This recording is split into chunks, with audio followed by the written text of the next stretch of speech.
You care, you water, you love your garden, but something's feeding off your hard work. And you probably can't even see it. Spider mites. They're smaller than a pinhead, but don't let their size fool you. These tiny pests pierce plant cells and drain the life out of your leaves, turning lush greens into brittle, speckled sadness. And in Canada, especially during dry summer days or warm indoor setups, they thrive. The worst part, most gardeners don't notice them until it's too late. By the time you see the webbing, the damage is already done. But here's the good news. You can fight back and win.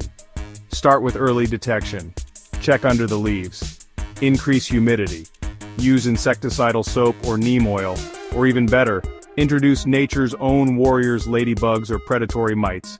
At DH Garden Center, we do more than sell plants, we help protect them. Bring us a photo, a sample, or just your questions. We'll guide you step by step with care and experience, because every garden has a story and no pest should end yours early. Your garden is a space of life, peace, and joy, and it deserves to thrive. Let's grow stronger, together. DH Garden Center, where plant lovers grow and gardens fight back.